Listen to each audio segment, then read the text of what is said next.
After a beautiful week visiting family, a teenage girl sets off to catch her flight home to Arizona and is never seen again.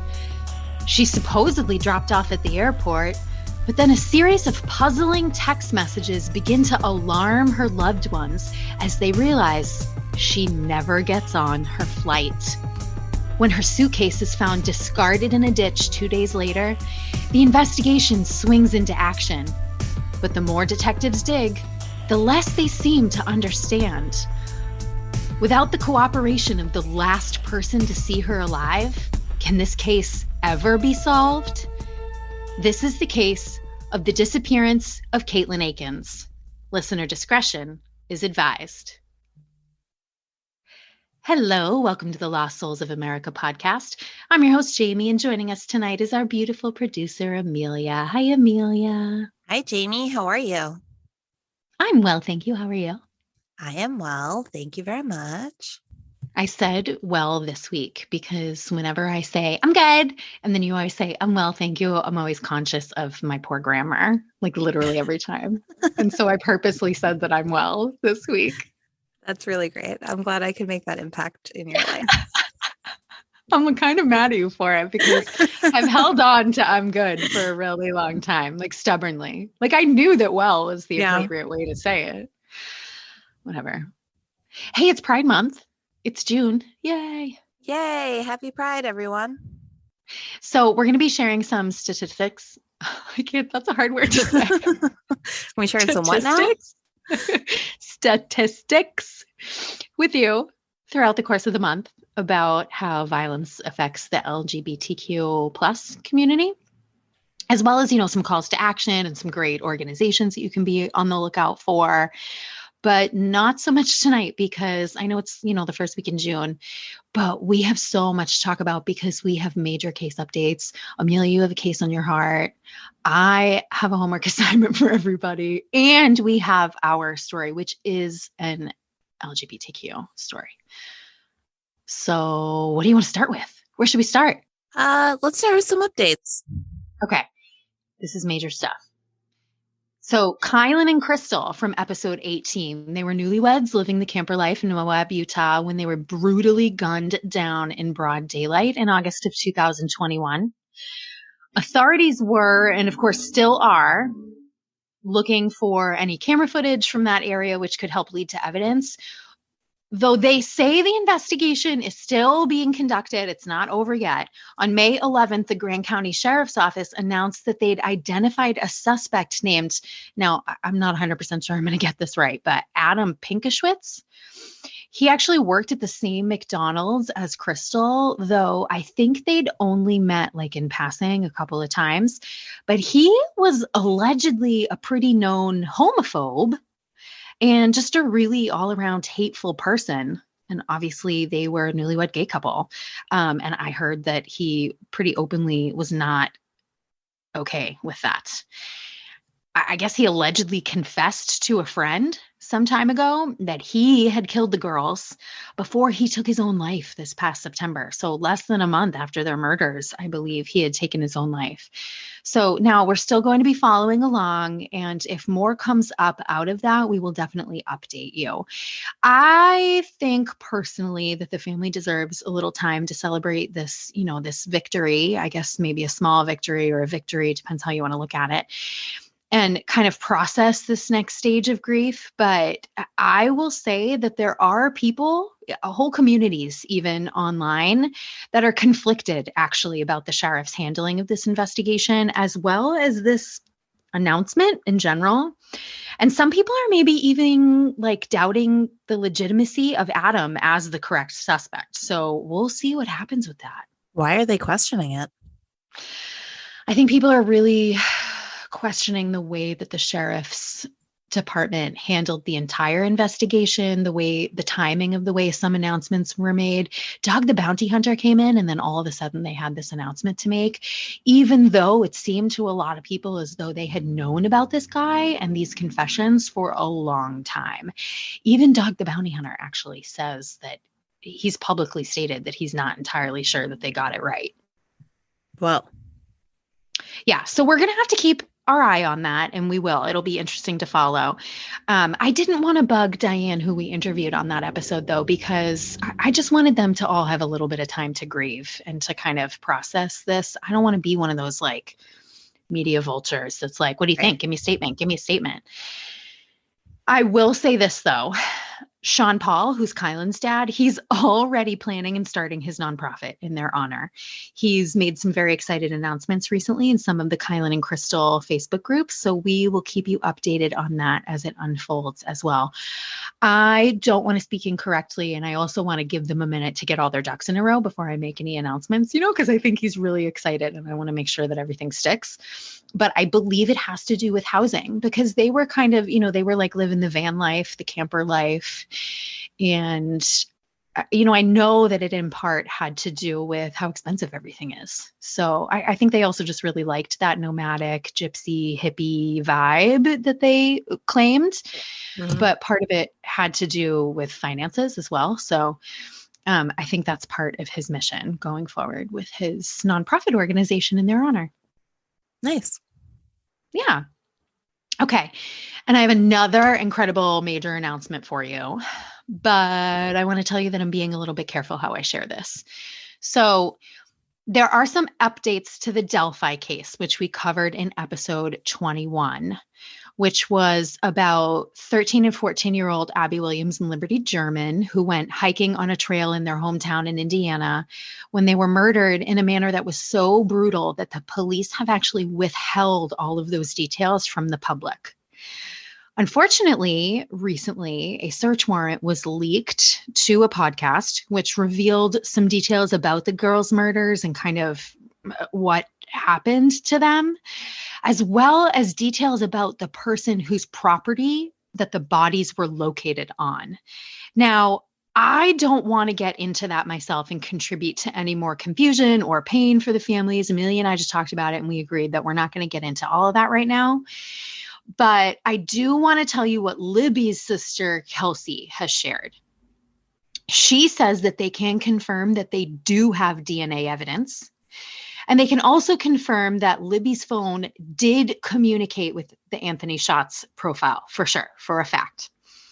Some news sources, just so you know, are actually reporting that the Anthony Schatz profile was Libby's last contact on the day of the murder. So that's pretty major. Yeah, that's really upsetting. Libby's sister, Kelsey, also wants to remind everybody, and this is pretty much what she's been, dropping over social media the last week, which, by the way, she's graduating this month. Like, the poor girl. She posted a picture of her cap with Libby on the inside, a photo of her little sister on the inside, and it just broke my heart. But what she's been sharing on social media this week has just been a reminder that we don't have an arrest yet. So please keep sharing, keep looking. Just because information is leaked doesn't mean anything is concluded. Now, I do just want to say that we pre-record this a little. So these announcements came like mid-May. So whenever, if you're listening to this from the future, there may be more updates. Hopefully there will be more updates. But I just want to let you know it's mid-May 2022 at the time that we're sharing this news. And here's my just personal observation. Neither the Anthony Schatz guy, the guy that was leaked to be connected to the Anthony Schatz profile, or the neighbor that was in that, or he's not a neighbor, the guy their bodies were found on his property. Neither of them look like the man who they say is the suspect in the videos, at least in my opinion, from what I've seen of them. So the whole thing is crazy and confusing to me personally. So I feel it's really sad. It's sad no matter what. It's just like an awful, sad case. It just, I don't know. It really. Yeah, you're right. You're right. I mean, no information about this will be good news. Nothing. No. It's really horrific. And my heart just breaks. The German family is supposed to be celebrating something so special this month. And it's like, now we have to deal with all of these crazy updates. And of course they want the case to be closed, but like this, I don't know. It's awful. Do you have a case on your heart that you want to share? I do have a case on my heart. It's different than the cases on my heart I usually share, Jamie. So My case for this week, I read about it and I can't stop thinking about it for kind of a variety of reasons. So I wanted to share it with you. This case is actually very unique to a case on my heart because it's been solved and there have been 8 arrests. What? So this is the case of a young woman. She's 15 years old and she went to a Dallas Mavericks game with her dad. They were at the game. She went to the bathroom. She did not come back to her seat. Yes, her dad, obviously very distraught. She's 15. She's a little girl. He contacted the police officers there at the stadium. They kind of looked nothing big. He tried to file missing persons reports with the city of Dallas. He tried to talk to the police in his hometown, 30 miles away. They said, not their problem. Dallas police problem. Dallas police said they had no reason to think she had been kidnapped. They had no reason to suspect foul play. They were going to treat it as a runaway. They did nothing. They did not open a case. What? The family somehow, I don't know what this website is. I'm thinking maybe Craigslist, but they found some website known for prostitutes. They went on there. They found a photo of their 15-year-old child in Oklahoma. The police in Oklahoma then acted. They were able to do a huge arrest, and 8 people have been arrested for kidnapping, trafficking, child pornography, and rape. Oh my God. She was gone for 10 days. She went missing on April 8th. They found her on April 18th. And I can't stop thinking about this because it's, again, one of those examples of everything we talk about. And I don't want to come off like I understand police officers have a lot to do. I get that. I know police officers, I know they have too much that they're supposed to take care of. They're supposed to handle missing people and murders and then like giving people traffic tickets and helping people out and mental health cases and all this other stuff. I know they have a lot. At the same time, I always go back to this thought where if I was at a Celtics game at 15 years old and I went missing, the Boston police sure as hell would have found me. And they at least would have tried. You know what I mean? Like, and it just, we have this disparity in our country that we need to fix because this little 15-year-old girl who, thank God, the media, we don't know her name. We don't know her family's name. We know nothing about who she is, was tortured for 10 days. Wait, is she okay? Did they recover She's her? alive. She's recovered. Oh, She's thank alive. God. She's with her family, but she was being prostituted for all 10 days. Yeah, okay was a stupid word to use. Obviously, she'll never be okay again, but she's alive. So thank God for that. And thank God for the family for doing everything they could to find her. Thank God for the police in Oklahoma who found these people and found her and found the other girls she was with. And were able to put 8 people in prison for it. But it's just so sad, you know? And it's just sad how often trafficking does happen. I personally feel it's like it could never have happened to me, like when I was a young person, or it could never happen to my future children. Or I never think about it, but it's so prevalent in our society. It's disgusting. It's absolutely terrifying. And I think I've said several times when we've had kind of like brainstorming conversations about what episodes we should cover that I want to do something on human trafficking, but it's hard almost to find because it's just kind of either swept under the rug or made part of bigger stings, or like the names are anonymous if they're recovered, or the converse is people disappear and, well, we don't know what happened to them. Well, that's exactly it. I mean, no one's like, oh, this person was kidnapped and now they're being trafficked. I mean, you don't know until they're found. Right. We don't know. So how can we? Right. And I think there are several of the cases that we have covered where that could be a possibility. Yes, I agree. The case we're going to cover tonight, that could even be a possibility. That could be a possibility. Yep. So that's the case on my heart this week. Again, it's unusual that I'm sharing this one just because, they were caught, and this had, I don't know, a lukewarm happy ending, I guess you could say. She was found, thank God. And she was found in under a month, thank God. But I can't stop it. I can't, it's like really on my heart because I can't stop thinking about it. I can't imagine having a 15-year-old go missing at a basketball game and no one caring. Ugh. You know what I mean? Like, Yeah. and it's sad that in so many communities in this country, that's what happens. People just don't care when their daughters go missing. And it's a travesty. It's awful. I don't know what to say. I agree with you that it's awful and it's upsetting. And on the one hand, I feel like it's why we do what we do, but it's also hard for us to, like, I know that we both want to share stories that are under, what's the word I'm looking for? Populations that are underserved, stories that are not shared often enough. Yeah. But the problem is there's not always enough information available for us to like make an episode. Yeah. That's hard. That's a conundrum that I run into frequently. We try our best.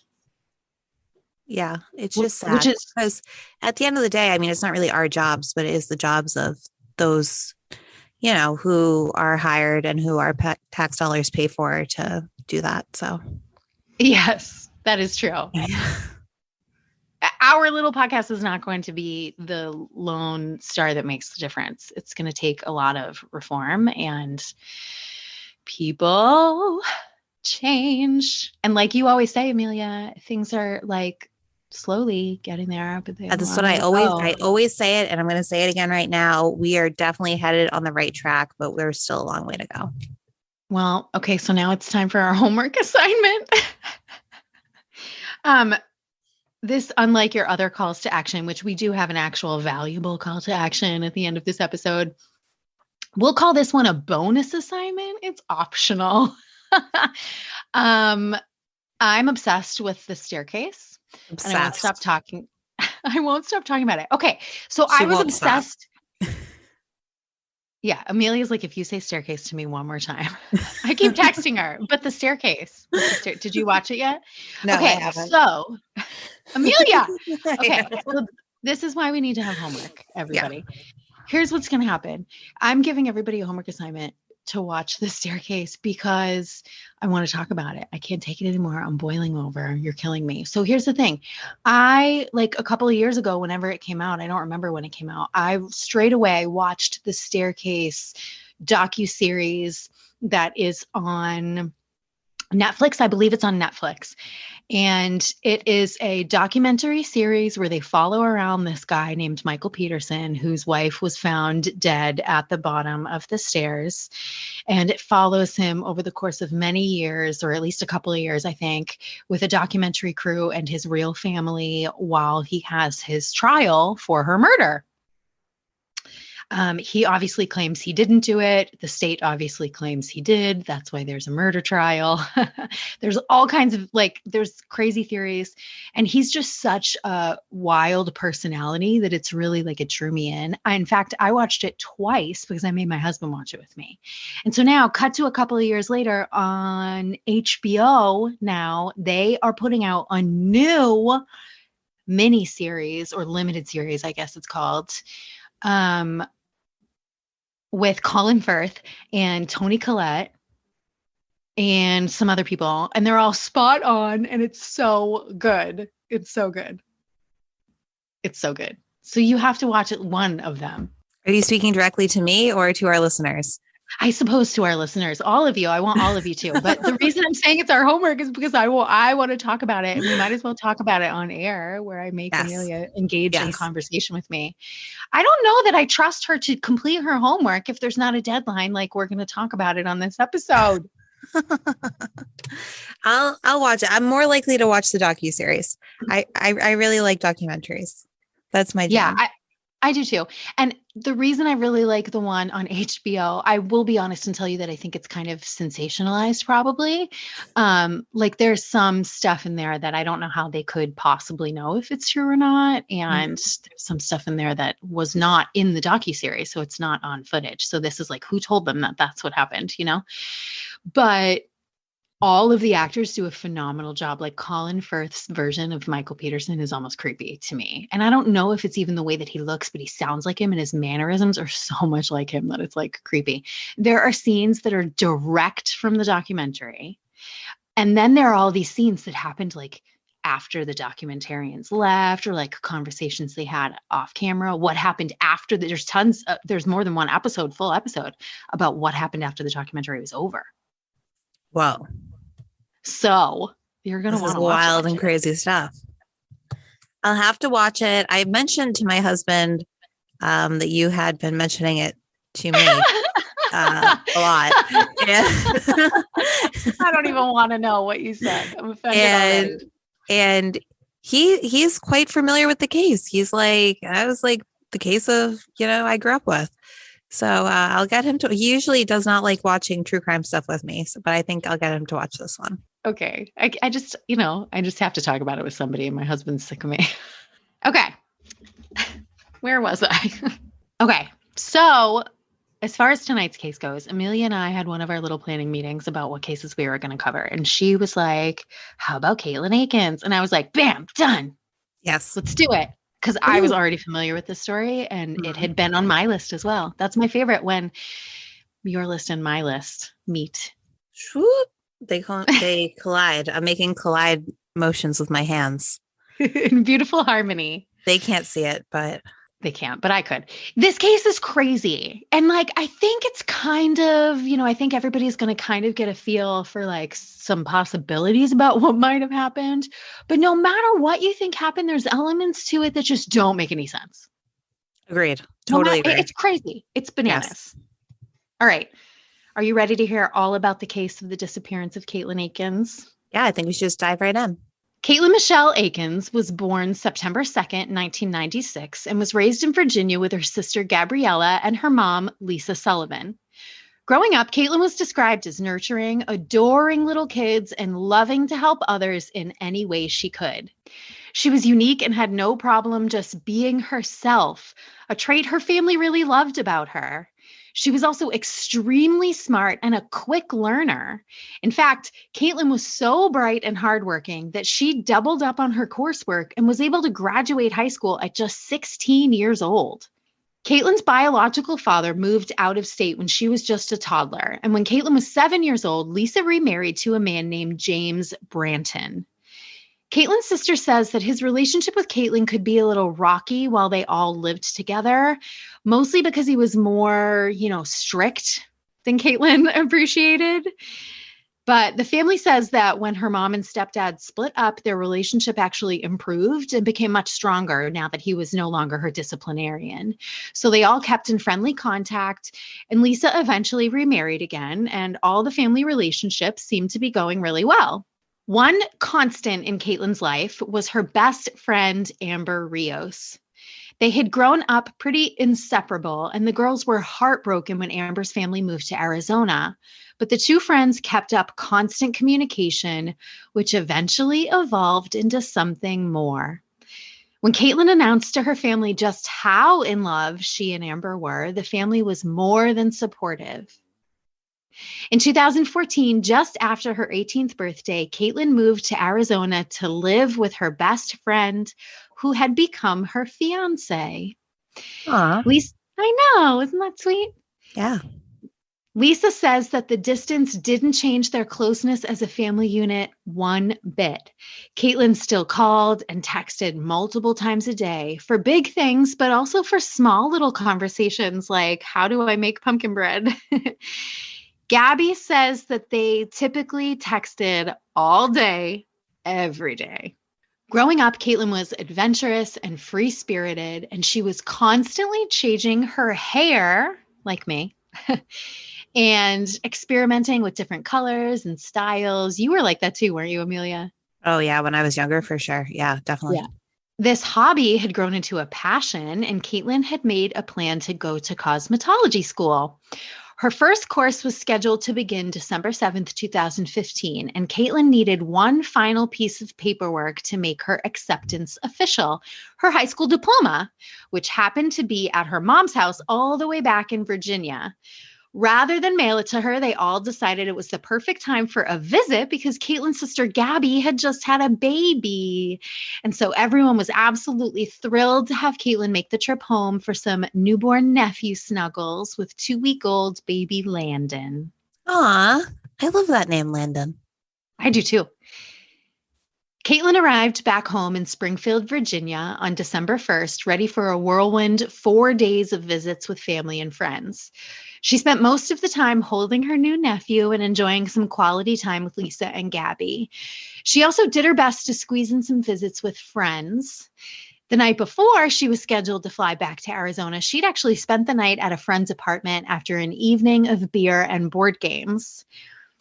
Since Katelin was scheduled to start her new cosmetology school on Monday, she had booked her flight back to Arizona for that Saturday evening, December 5th, at 5:40 p.m. out of the Reagan National Airport in Arlington.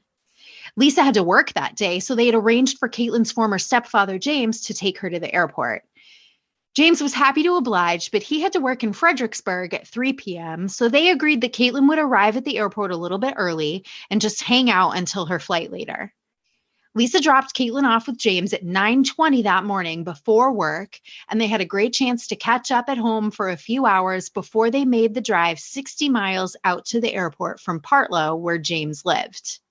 At 1:52 p.m. that afternoon, Lisa got a text from James. I dropped Katelin off. A few minutes later at 2:00 p.m., Lisa got a text from Katelin. I'm at the airport, battery dying, so won't be able to text for a bit. Now, here's a little disclaimer. I just want everyone to know that the sources I use have a lot of variation in the order of this next group of incoming texts. Which one came first? Which one caused alarm? Which one made them realize she was missing? To be honest with you, I don't think it really matters too much. Obviously, the police have that information. But I just want to say that you'll notice different timing on these things depending on which source you look at. This all sounded great and like things had gone smoothly, but as Lisa continues to chat with James, things become a little confusing and unclear to her. She asks how the traffic was, and that's when James tells her something that surprises her. I dropped her off at the Springfield Metro station. She was going to take the metro to the airport since there's a stop at Reagan. Immediately, this gets Lisa's intuition going, and she knows that something could be wrong. James told her that Katelin had wanted to kill some time at the mall and that she'd planned to take the metro herself to the airport.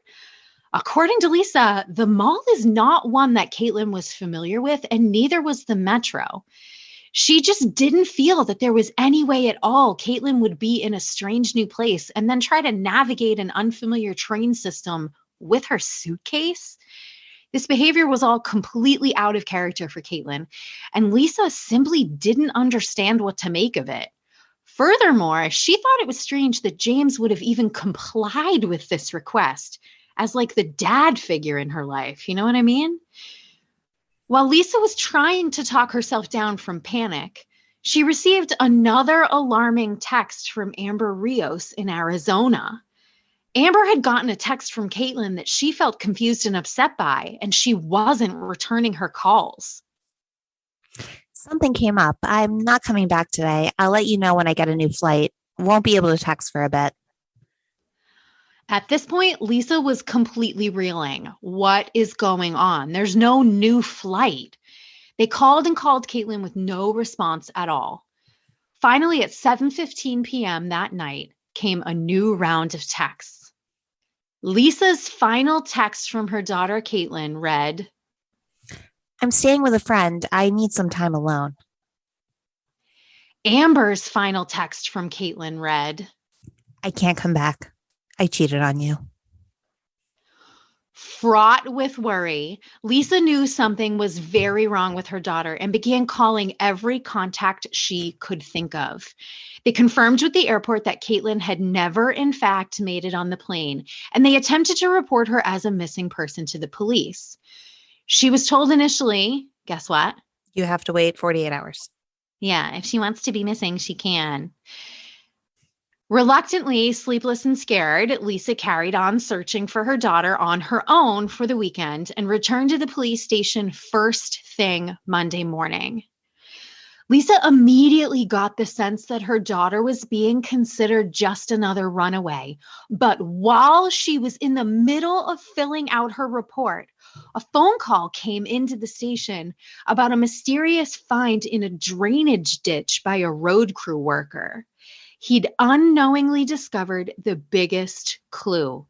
Katelin's suitcase, scratched and missing a wheel as if it had been thrown from a moving vehicle. Inside the suitcase was Katelin's wallet, her cash, her debit cards, and her plane ticket. Not inside the suitcase was her phone, any of her clothes, or her high school diploma, which, if you remember, is the whole reason she came in the first place. Very weird. Yeah. Adding to the mystery was the location of the suitcase. Though it was more than 50 miles away from the airport, it was located within just a few miles of Katelin's hometown. The discovery of the suitcase quickly takes this from possible runaway to endangered missing person, and the investigation kicks into gear with Detective Rob Marshall in the lead. Before I tell you the theories and the investigation from here, I know you're a little familiar with the story, but do you have any speculations or thoughts so far that you want to share with us? I think the stepdad killed her. Thank you. I appreciate your honesty. That's how I feel. Yeah. Yeah. Okay. So you're not alone. Let's hash it out. Now, the first thing to rule out in a missing persons investigation is the idea that they're missing of their own free will. While there is some evidence in this case to make it seem like that might be what happened, there's not enough to verify it.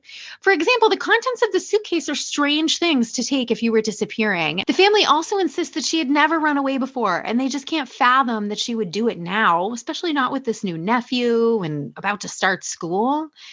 She's never used any of her accounts or her phone, and I haven't seen one source that indicates they get a lot of calls about sightings of Katelin.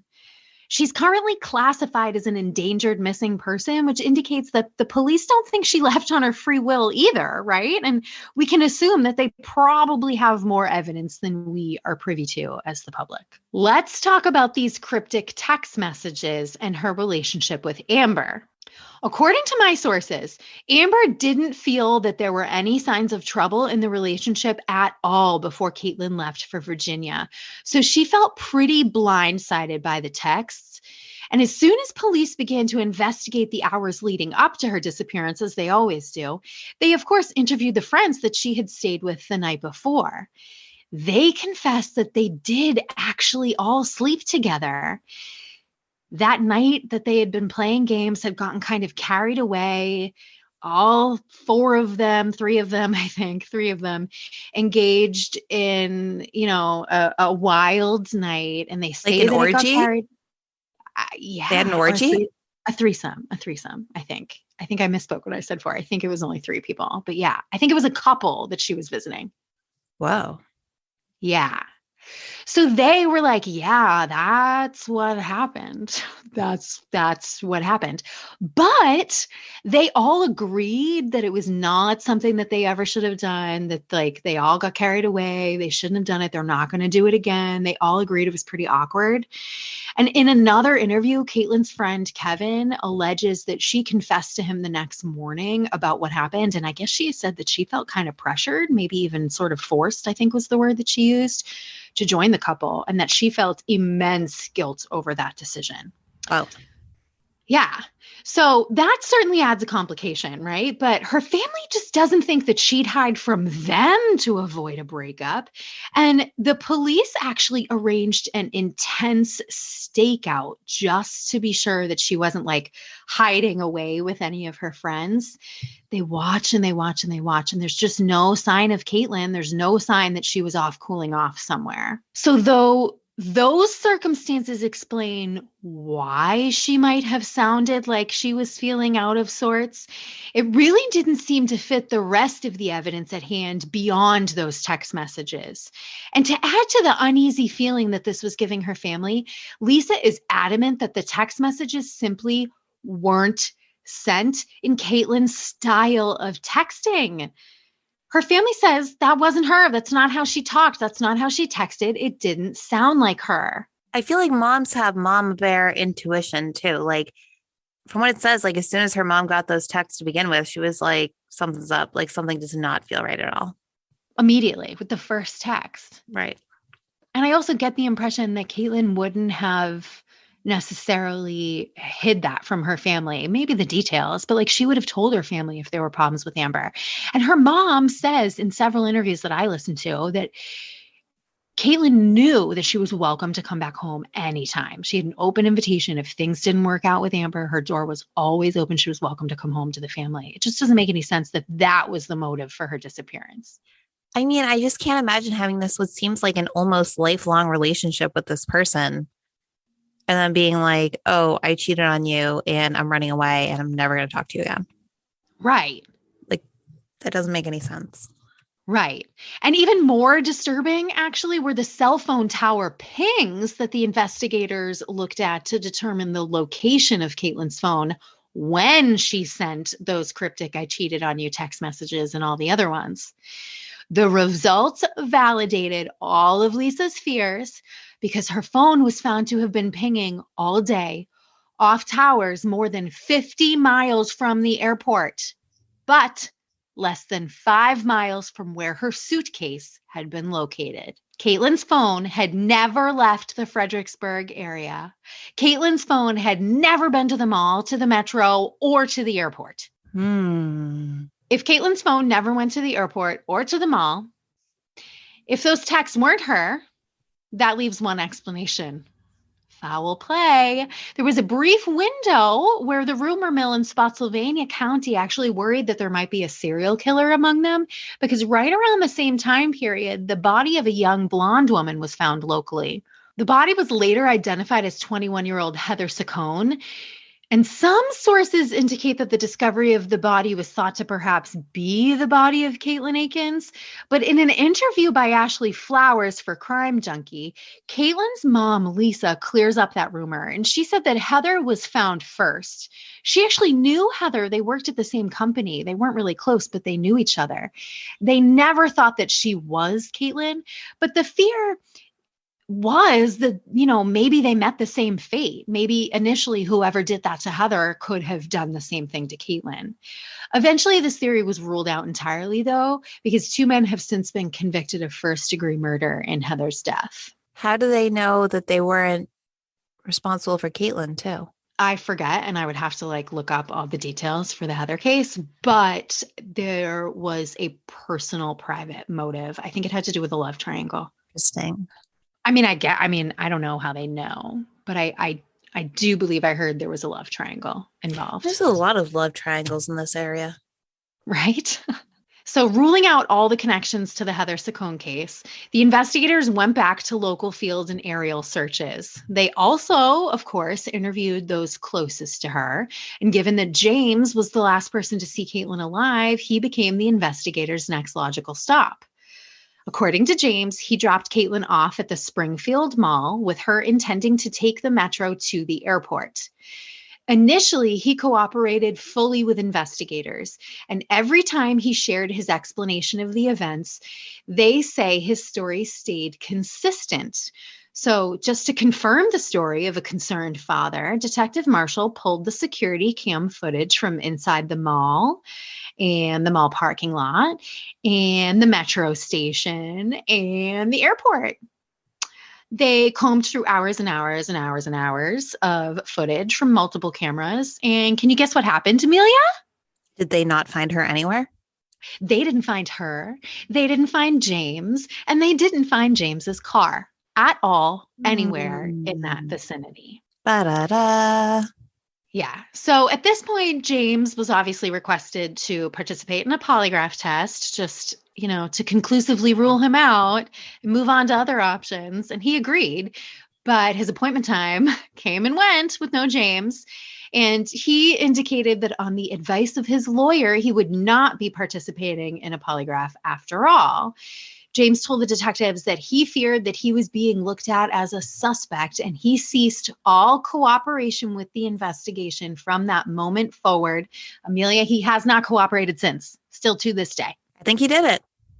Yeah, I mean, I think that's a fair theory. So without his cooperation, Detective Marshall was forced to execute a search warrant on James's house, being that it was Caitlin's last known location.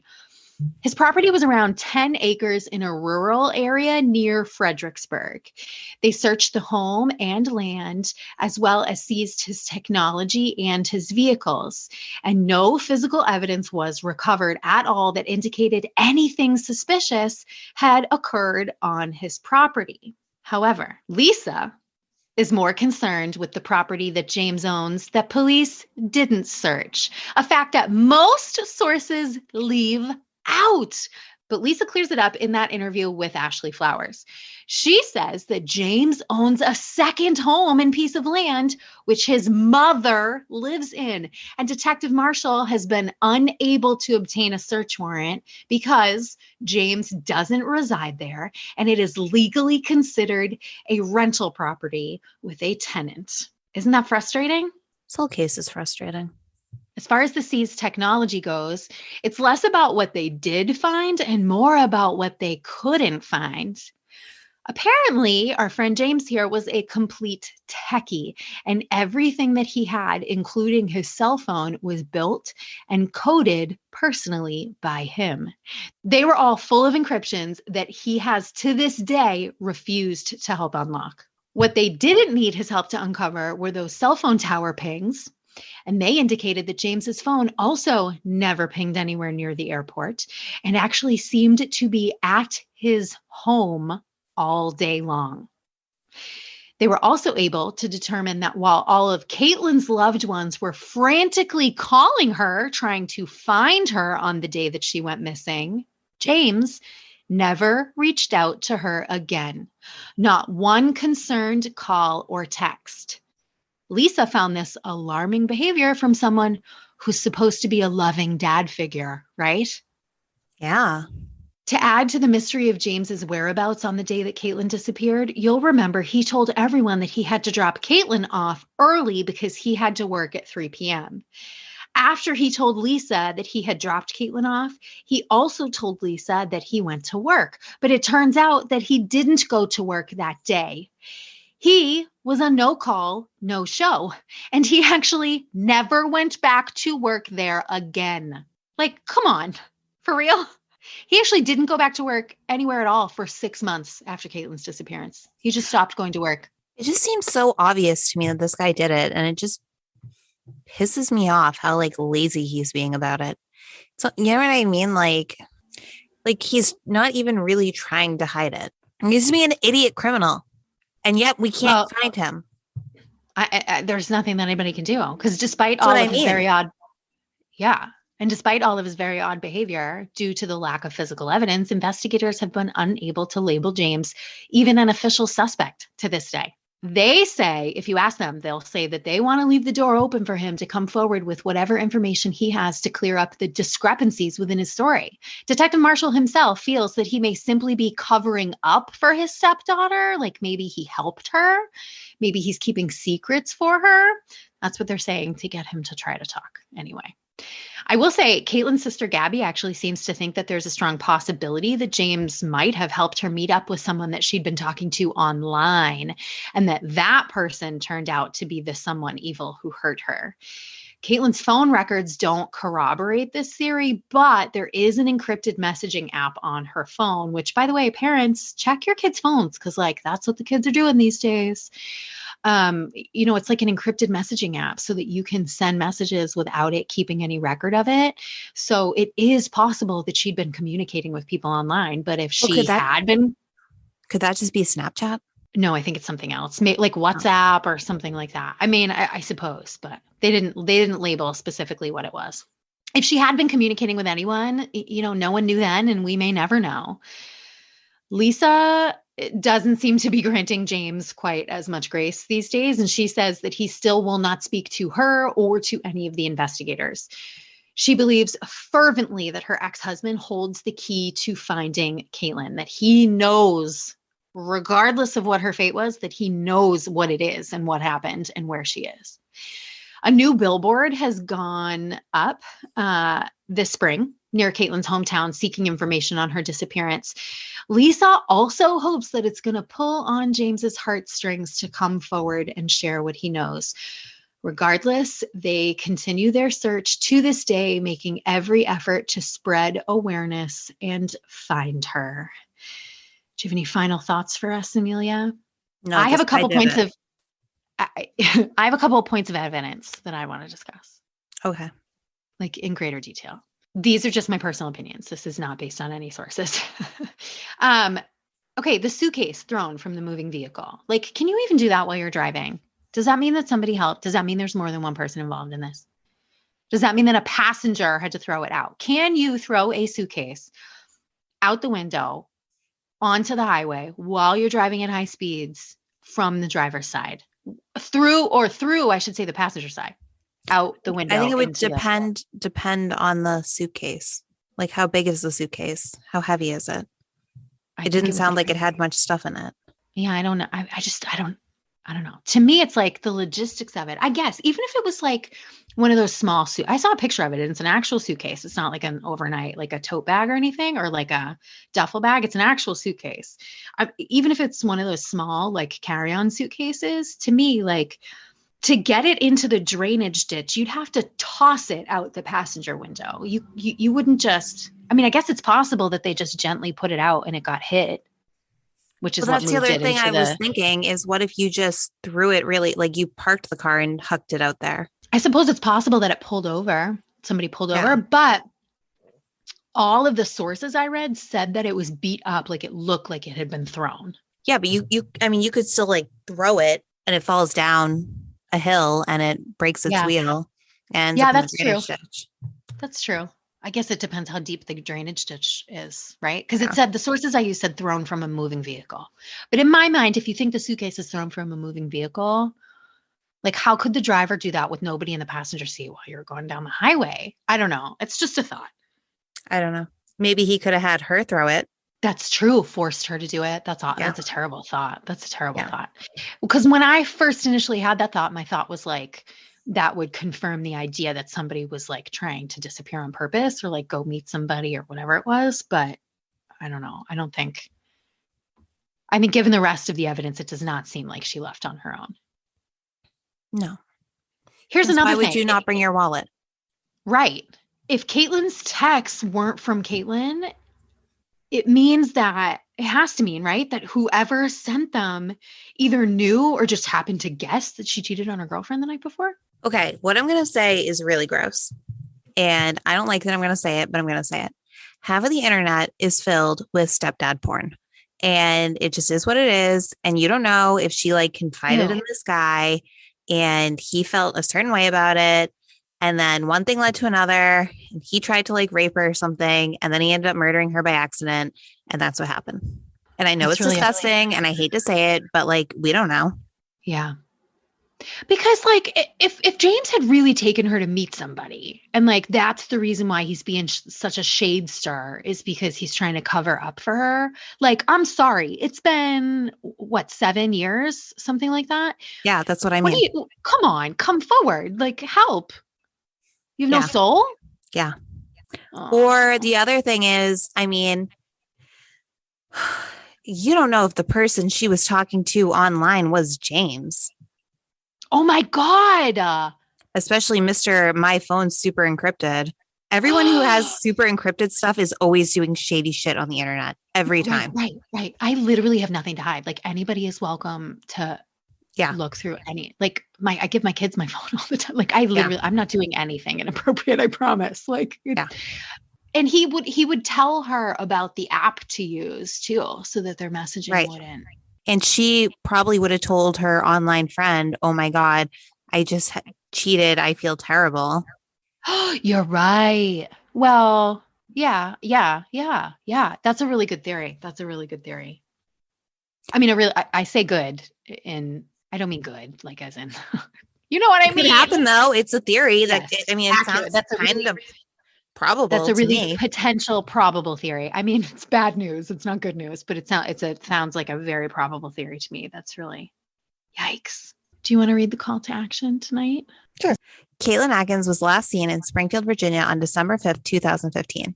At the time of her disappearance, she was 19 years old, approximately 5'4" and 120 pounds, with blonde hair and blue eyes. She was wearing a dark gray fleece pullover sweatshirt with a Bass Pro Shop emblem, black pants, and pink and black Vans shoes. Katelin has a tattoo of 5 butterflies on her left forearm and a tattoo of 3 red stars bursting on the top of her foot. She wears eyeglasses with dark frames. Her nose and navel are pierced, and the right side of her lower lip is pierced. She has gauge-type piercings in her ears. Katelin would be 25 years old today. If you have any information about the disappearance of Katelin Akens, please call Spotsylvania County Sheriff's Office at 540-582-7115. You can like and follow the Facebook page, which will also be linking at the show notes. It's facebook.com/help find Katelin Akens. That's all we have for you tonight. Thank you for listening. You can find shareable content on our social media at Lost Souls of America and our website, lostsoulsofamerica.com. Please share often and help spread awareness for their cases. These are the stories of the voiceless. These are the lost souls of America.